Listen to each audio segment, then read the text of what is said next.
Awaken your spirit chosen ones. The moment someone tries to control you, they reveal how little control they have over themselves.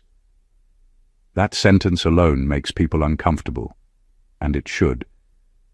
Because control is rarely about strength. It's about fear, dressed up as authority, insecurity wearing confidence, and panic pretending to be leadership. And the moment you don't respond the way they expect, something cracks. Not in you, in them. Here's a fact most people never hear out loud. Control only works on those who secretly doubt their own worth. That's not philosophy, that's human behavior. Every system of manipulation depends on hesitation, emotional access, and the need for approval. Remove those, and the entire structure collapses like cheap furniture assembled without instructions. Loud at first, embarrassing in the end. Chosen ones trigger this collapse without trying, not because they're loud, aggressive, or rebellious, but because they don't bend where bending is expected. They don't rush to explain themselves.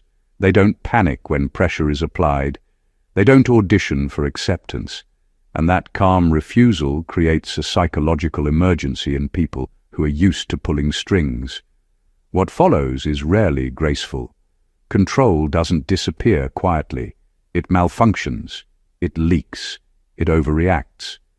People start acting strange, saying contradictory things, forming weird alliances, rewriting history, and suddenly behaving like detectives with no case and too much time.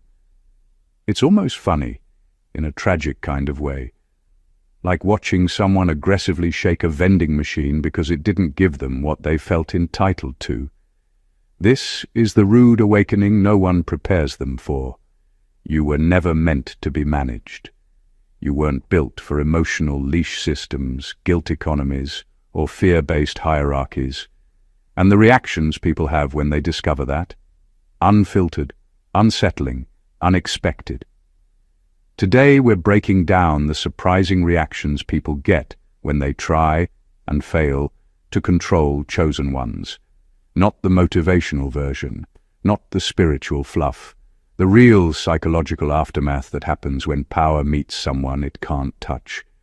Number 1, they discover you were never confused, you were simply not compliant. One of the most unsettling realizations people have when they try to control you is finding out you were never lost at all. They assumed your calm meant uncertainty, your patience meant hesitation, and your silence meant ignorance. In their minds, you were just taking time to catch up. What they didn't understand is that you were already ahead. You just weren't interested in following their lead. Control relies heavily on misreading people. When someone believes you don't know what you're doing, they feel entitled to guide, correct, manage, and steer you. They talk slower. They over-explain. They give unsolicited advice wrapped in concern. They position themselves as the adult in the room. But the shock hits when you don't move in the direction they planned for you, not because you didn't hear them, but because you heard everything and declined. The moment this becomes clear, the tone changes. Confusion turns into irritation. Helpfulness turns into pressure. What they called support quietly reveals itself as expectation. They begin repeating themselves, raising their voice slightly, emphasizing words that don't need emphasis. That's not authority. That's panic starting to leak out. What truly rattles them is realizing you made your decisions early. You assessed their intentions, noticed the patterns, and chose your own path before they finished explaining theirs. Their influence expired before it ever activated, and nothing offends a controlling person more than discovering their guidance was never requested. This realization forces them to confront something uncomfortable. You didn't need saving, directing, or correcting. You were simply exercising choice, and choice is dangerous to anyone who benefits from obedience. From that point on, their behavior becomes inconsistent. They may accuse you of being stubborn, arrogant, or difficult. Not because you changed, but because their original assumption was wrong. You weren't confused, you were self-directed, and that quiet independence strips them of the role they assigned themselves in your life.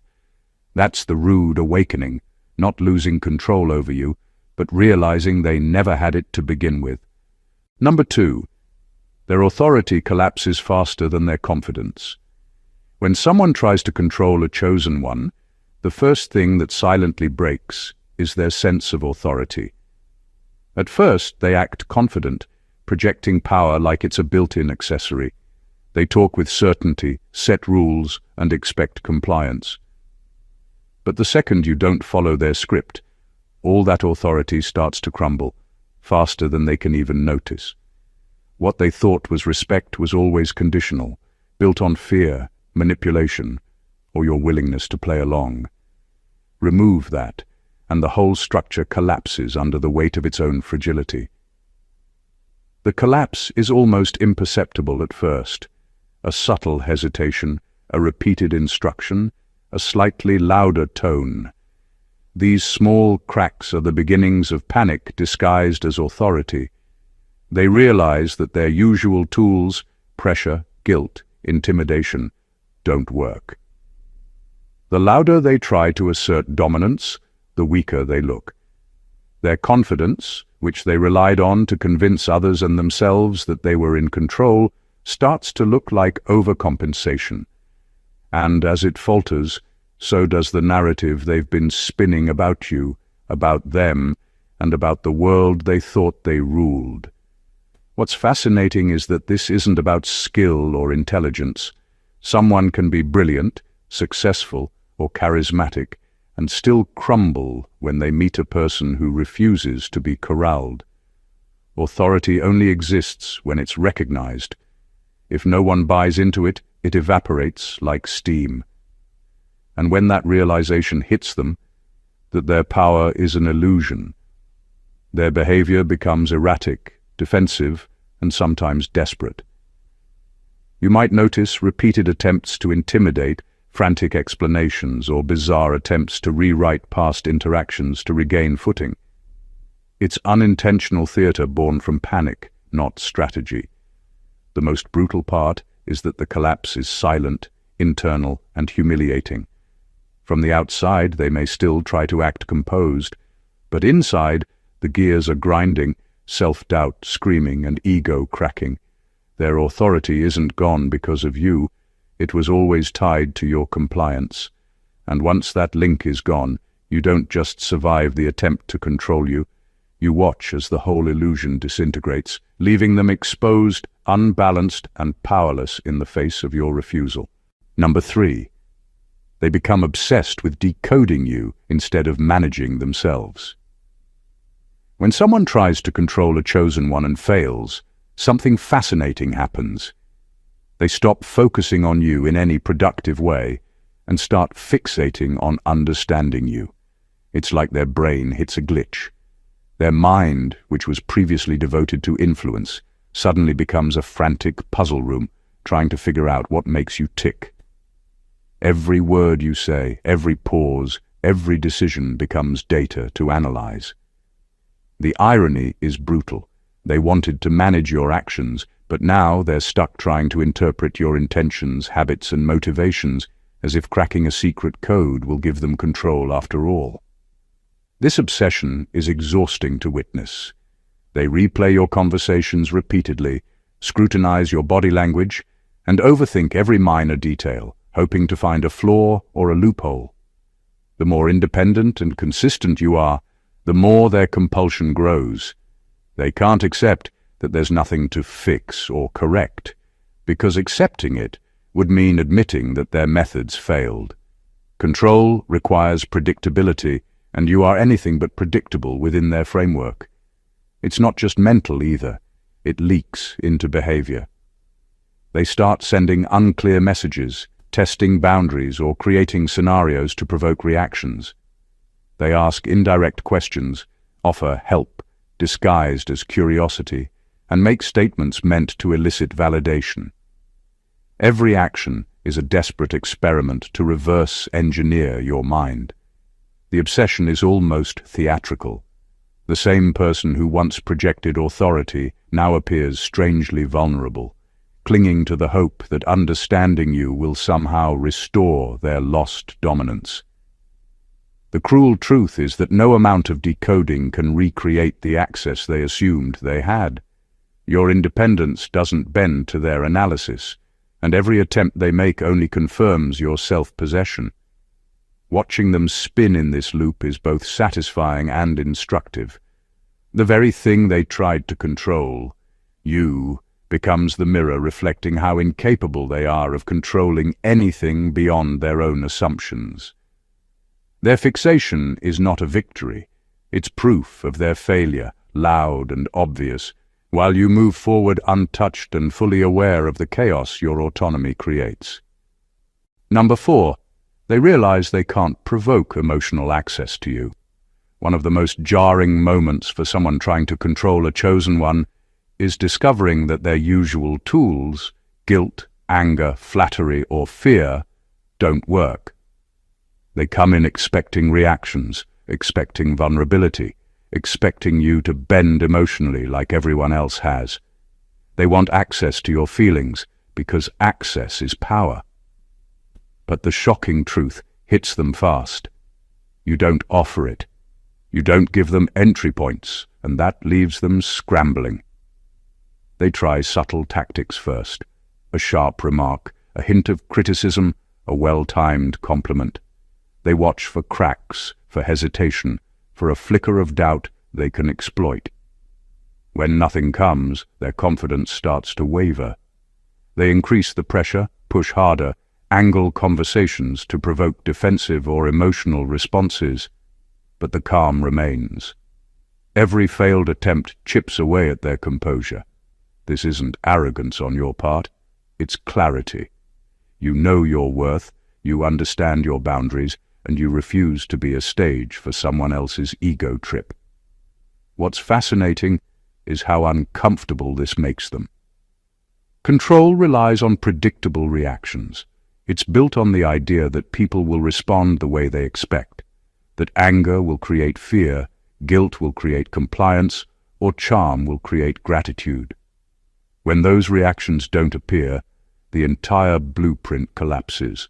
Their mind starts racing, trying to analyze why their usual tactics aren't working. They might even convince themselves that you're hiding something, that you're playing a long game, or that their timing is off. But deep down, they know the truth. They simply don't have access to you. This lack of emotional entry is terrifying for them because it exposes their dependence on other people's reactions. It's not about you being untouchable or superior. It's about the brutal fact that their control mechanisms are useless on someone who refuses to participate in their emotional games. And that realization, that they can push, prod, or manipulate and still get nothing, is the kind of rude awakening that leaves a lasting impression, not on you, but entirely on them. Number 5. Their narratives about you start contradicting each other. One of the most disorienting things for someone trying to control a chosen one is watching their own story unravel in real time. When control fails, people instinctively start rewriting the narrative, and in their panic, contradictions multiply. One day, you're difficult, the next you're fragile. One conversation paints you as arrogant, the next claims you're insecure. Their words clash because the original story, the version that justified their control, no longer fits reality. They're trying to explain you to themselves, and in doing so, they expose just how shaky their perception really is. This inconsistency isn't subtle. They'll say one thing to your face and then entirely contradict it to someone else. They'll frame past events differently depending on the audience, hoping that by controlling the story externally, they can regain the control they lost internally. It's a desperate attempt to convince the world and themselves that they're still in charge. But the more they contradict, the more obvious it becomes that the real disruption isn't external, it's within them. What's particularly striking is that they don't realize the contradictions are glaring. In their mind, each version is a necessary adjustment, a patch to cover up their inability to bend reality to their will. They call you unpredictable, but it's not you who's inconsistent. It's the person who assumed you could be molded. Every new version of their story is a confession of failure, an unintentional revelation that they were never in control. At the core of this unraveling is fear. Fear that people will see the cracks. Fear that their influence is collapsing. Fear that the very person they tried to dominate is untouchable. And this fear is broadcast through their erratic narrative, a live demonstration of the chaos they feel when someone refuses to conform. By the time they finish twisting the story into yet another version, the truth is clear. The contradictions are theirs, not yours. And that realization, when it finally hits them, is both humiliating and inescapable. Number 6. They feel exposed without you saying a single revealing thing. One of the most unnerving things for someone trying to control a chosen one is realizing that you can dismantle their composure without ever uttering a word. They expect dialogue, arguments, confessions, or reactions, something tangible to latch onto. What they don't expect is that your mere presence, your calm, your refusal to perform on cue is enough to make them feel completely naked. They start to squirm because the power they thought they held is gone, and there's nothing they can point to or blame in you. The exposure is all theirs. Controllers live in a world where influence is earned through access to other people's vulnerabilities. They manipulate emotions, bend perceptions, and orchestrate behaviors to create their little kingdoms. But when you refuse to participate in their games, you force them to confront themselves. Suddenly, all the subtle tricks, all the carefully calculated pressures, all the rehearsed strategies bounce back on them. Your lack of reaction becomes a mirror showing every insecurity, every overreach, every miscalculation they were hoping to hide. What's fascinating is that this exposure doesn't rely on confrontation. You don't have to argue, defend, or explain anything. Simply existing as someone who is fully aware and unshakable is enough to turn their world upside down. They notice the confidence they lack, the impulsive decisions they regret, and the contradictions in their own behavior. They realize that the very system of control they thought was theirs to wield is fragile, and you have no need to touch it for it to crumble. This silent exposure drives them to overcompensate, sometimes aggressively, sometimes defensively. They try to cover the cracks with explanations, excuses, or even fake charm. But the moment has already passed. They've already seen themselves through your unflinching stance. And that moment is devastating because it's invisible to everyone but them. It leaves them raw, uncomfortable, and scrambling, while you remain untouched, composed, and fully aware that the true chaos exists entirely within the person who tried to control you. Number 7. They try to recruit others against you and fail quietly. One of the most revealing reactions of someone trying to control a chosen one is the desperate attempt to build an army against you. When direct influence doesn't work, they naturally turn to indirect methods, whispering, spreading half-truths, framing narratives, or convincing others to take sides. They assume that if they can't bend you, they can at least surround you with doubt, criticism, or pressure. But what surprises them, and terrifies them silently, is how consistently these attempts fail. The failure isn't loud. It doesn't happen in a single dramatic moment. It's quiet, almost invisible, but it corrodes their confidence at the core. People they try to manipulate are not as impressionable as they believed. Allies don't bite. Attempts at slander fall flat. Their efforts to isolate you, to create a social pressure cooker, backfire because you don't give them the emotional fuel they need.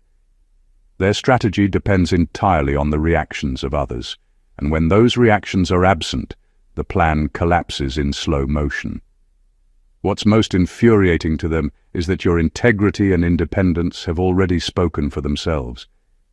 You don't need to defend yourself.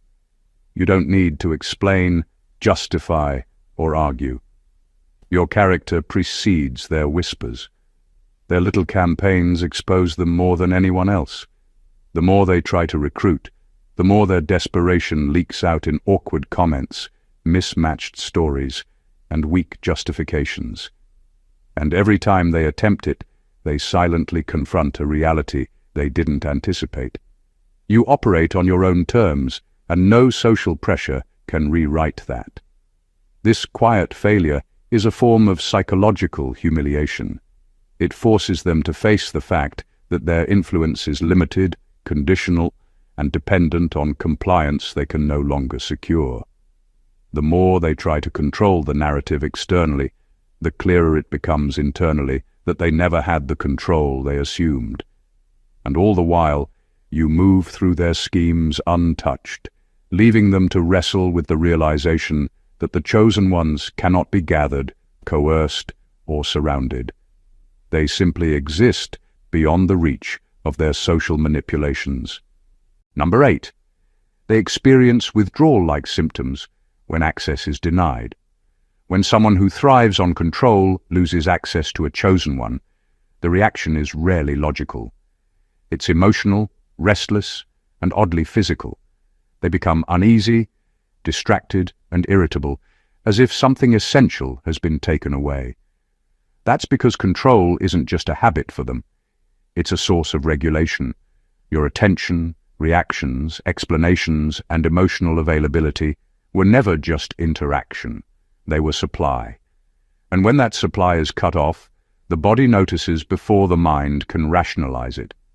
At first, they don't recognize what's happening. They tell themselves you're being distant, difficult, or dramatic. But beneath those labels is discomfort they can't explain. They check messages more often. They replay interactions. They feel an urge to reinsert themselves into your space, even without a clear reason. This isn't about missing you as a person. It's about losing influence, and influence has an addictive quality when someone bases their identity on it. What makes it worse for them is that the withdrawal isn't dramatic enough to justify action. They can't openly confront you without revealing their dependence, so the symptoms leak out sideways. Passive-aggressive remarks, sudden friendliness, random attempts to check in. The goal isn't connection, it's relief. They're trying to restore a sense of control that once made them feel grounded. The cruel irony is that your absence doesn't harm you the way they expect. You don't spiral, you don't chase closure, you don't seek replacement approval. You stabilize. And that contrast is unsettling.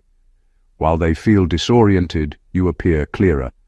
While they itch for reaction, you're at ease.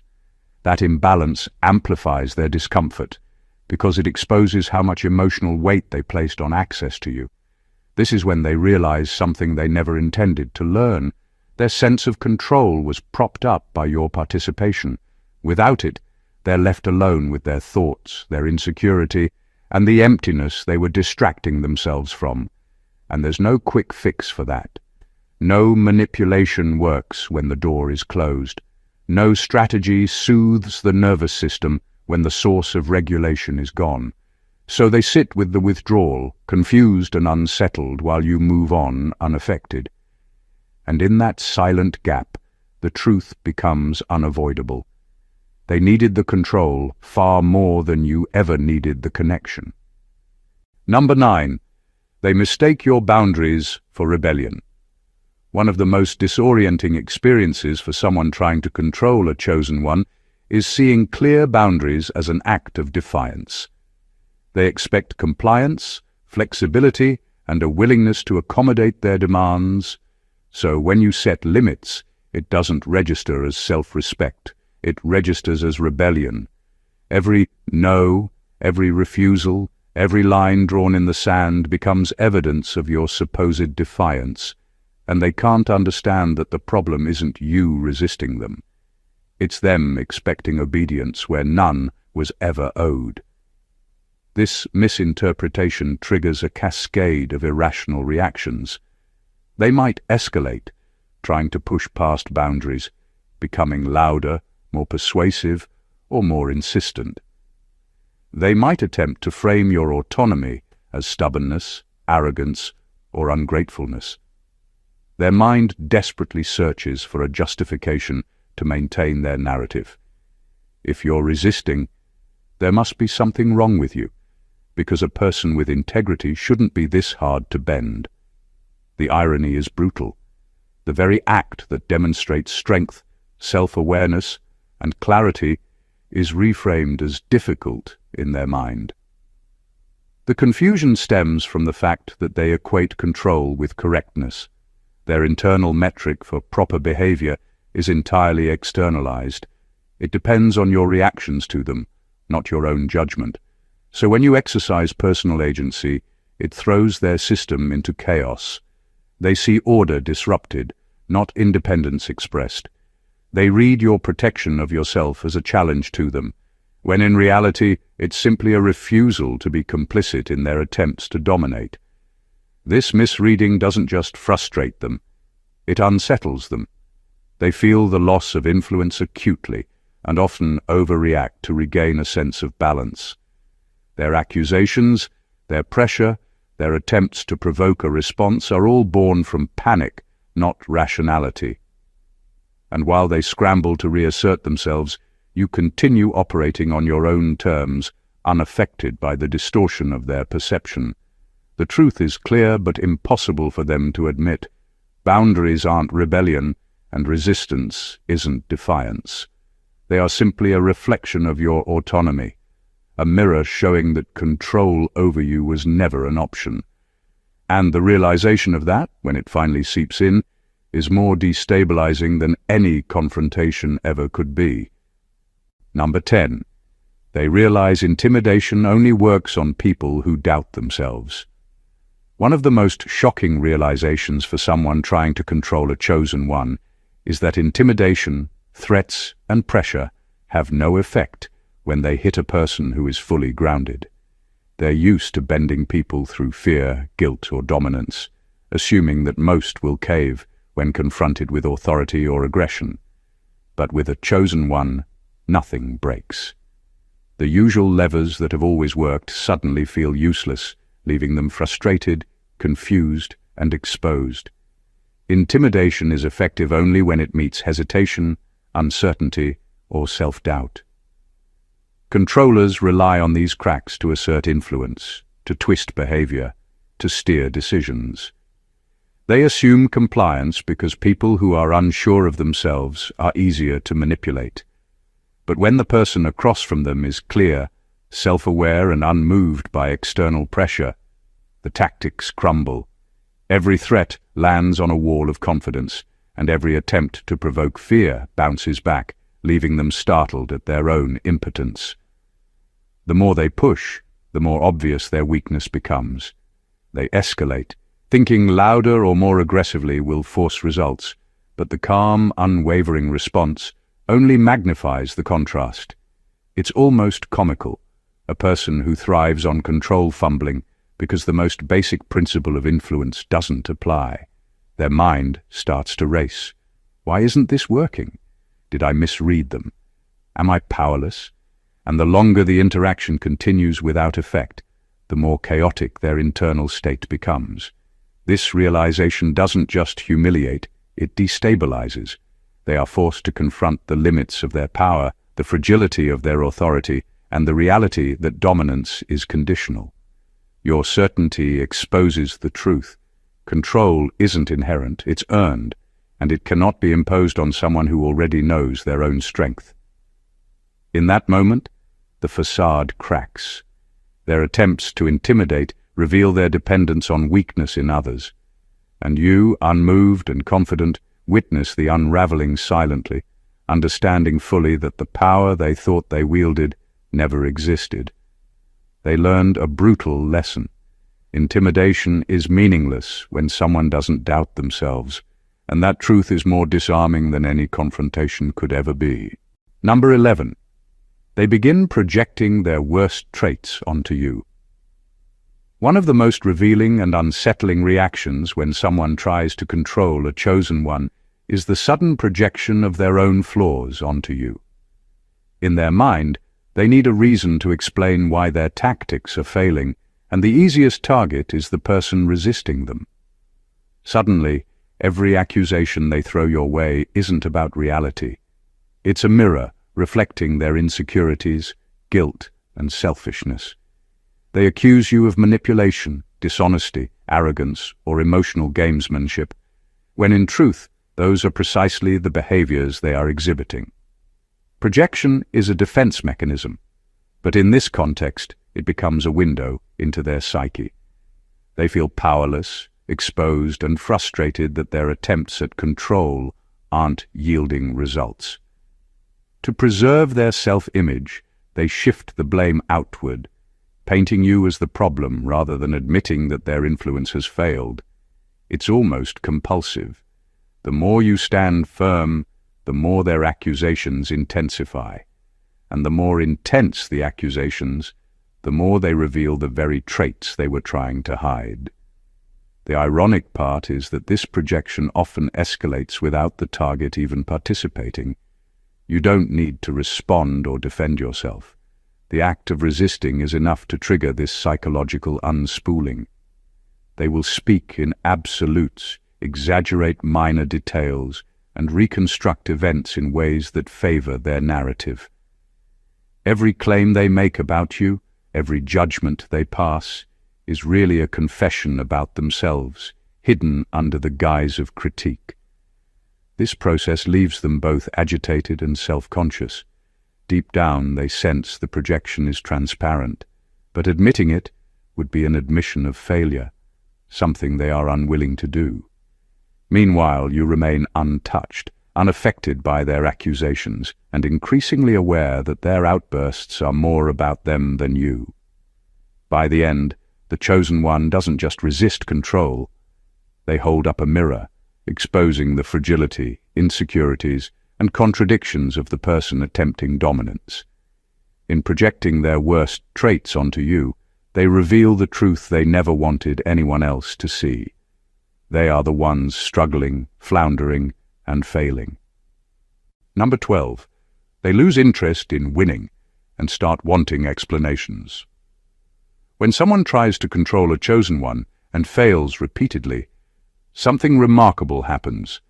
The obsession with winning, dominating, or bending you to their will fades, replaced by a desperate need to understand. They shift from strategy to curiosity, from action to analysis. It's as if their entire playbook, threats, manipulation, pressure, charm, no longer matters, and all they can do is figure out why it didn't work.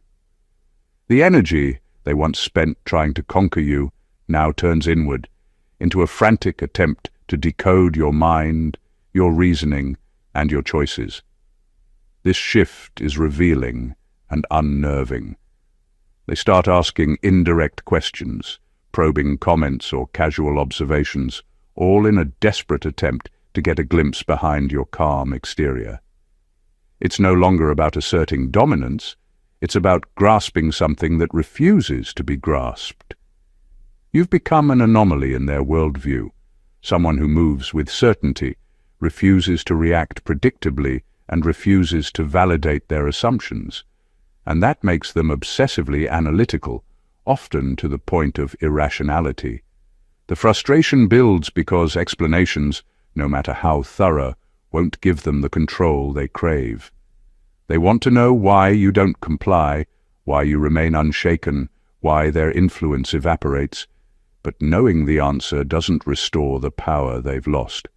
Their mind loops endlessly through why questions, imagining patterns, motives, and intentions that simply don't exist in the way they expect. What's most striking is the vulnerability this exposes. Someone who thrived on influence and manipulation now reveals confusion, insecurity, and a lack of self-awareness. They thought victory meant bending others.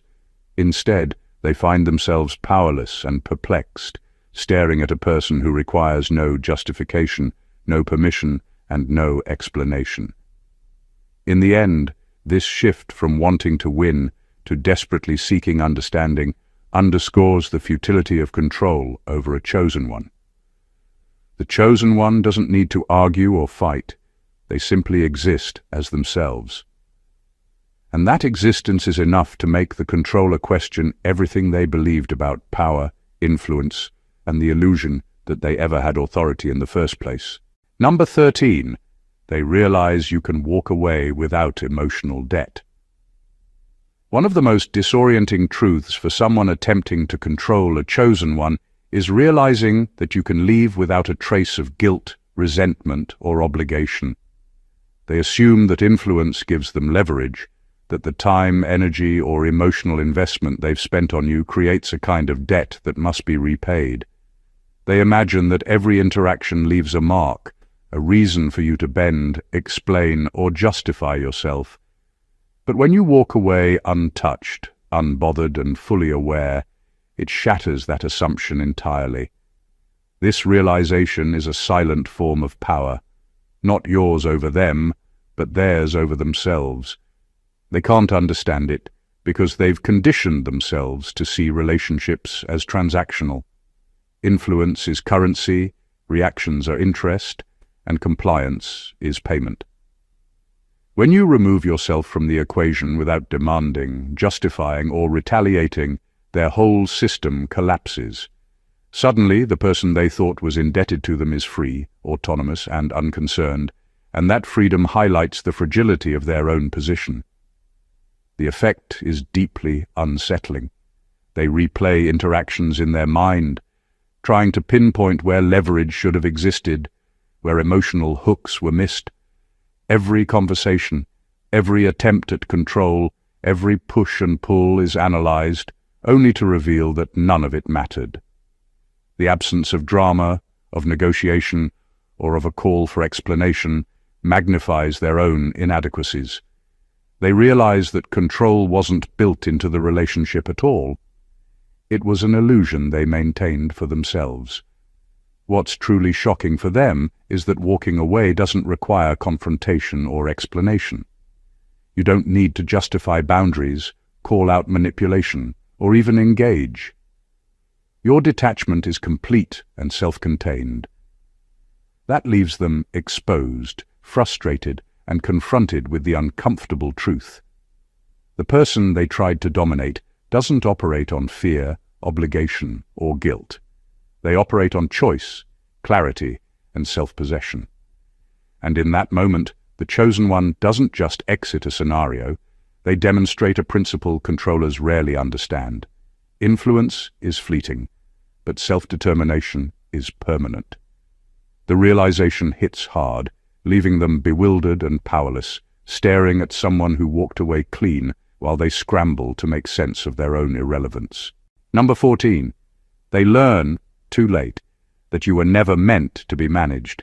The most devastating realization for anyone trying to control a chosen one is that you were never built to be managed.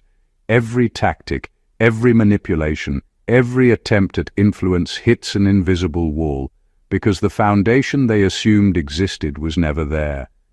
You operate on your own terms, guided by your own rules, priorities, and understanding of yourself. They expect compliance, predictability, and malleability, but none of these apply. The chosen one isn't a puzzle to solve, a project to refine, or a personality to mold. They are a force that exists independently of anyone's design. What makes this truth so destabilizing is the timing. They often don't realize it until they've invested time, energy, and ego into attempts to dominate. At first, they interpret resistance as stubbornness, arrogance, or defiance, all things they believe can eventually be corrected. But slowly, the pattern becomes undeniable. Your decisions don't align with their expectations, your reactions don't feed their narrative, and their influence simply evaporates. No amount of pressure or persuasion changes the fact that you were never intended to be anyone's possession. The psychological impact on them is profound. They start questioning their assumptions, their authority, and even their sense of control over life itself. What they thought was dominance was a mirage, and the longer they cling to it, the more absurd it appears. Their frustration grows, and in its place a kind of awe or envy can emerge because the chosen one's autonomy is absolute, untouchable, and unapologetic. Meanwhile, the chosen one moves forward without hesitation, unburdened by their expectations or attempts at control. No confrontation, no retaliation, no explanations are needed. The truth of independence is enough. And for the controller, the lesson comes too late. Control over a chosen one was never an option, not because of luck or circumstance, but because some people exist outside the frameworks others try to impose. Their realization that they were never in charge is the ultimate rude awakening, leaving them exposed, unsettled, and forever aware of a power they cannot reclaim. The truth is clear. Trying to control a chosen one is not just futile, it's a lesson in humility for anyone who underestimates independence. Every tactic, every manipulation, every attempt to bend, pressure, or intimidate meets the same unwavering resistance. From realizing you were never confused, to seeing authority crumble, to projecting their own flaws onto you, to watching their plans fail quietly. The reactions are as revealing as they are inevitable. Chosen ones operate on clarity, self-possession, and unshakable autonomy. They don't need to prove themselves, justify their actions, or bend to expectations, and that is what makes them untouchable. Those who try to control them experience a cascade of uncomfortable truths. Their influence is conditional, their intimidation meaningless, their narratives inconsistent, and their authority fragile. They scramble, overthink, and even obsess, all while the chosen one moves forward effortlessly, untethered by games, expectations, or emotional debt. Every failed attempt at control exposes more about the controller than the controlled. It's a rude awakening, a mirror showing them that autonomy cannot be negotiated, purchased, or coerced. The beauty of it is simple, yet profound. The chosen one doesn't need to fight, argue, or explain. Their existence, independence, and refusal to participate in manipulation are enough to dismantle control quietly, completely, and permanently. The lesson echoes loud and clear. Influence over a self-directed mind is never earned through force. It is only an illusion until it is shattered. If you found this breakdown eye-opening, don't keep it to yourself. Subscribe to the channel to dive deeper into the psychology of power and human behavior. Like the video if it resonated with you, comment below with your thoughts or experiences, and share it with anyone who needs this truth revealed. Understanding the dynamics of control and autonomy isn't just fascinating, it's essential. Stay aware, stay independent, and never let anyone underestimate your power to exist on your own terms. Stay awakened, chosen ones.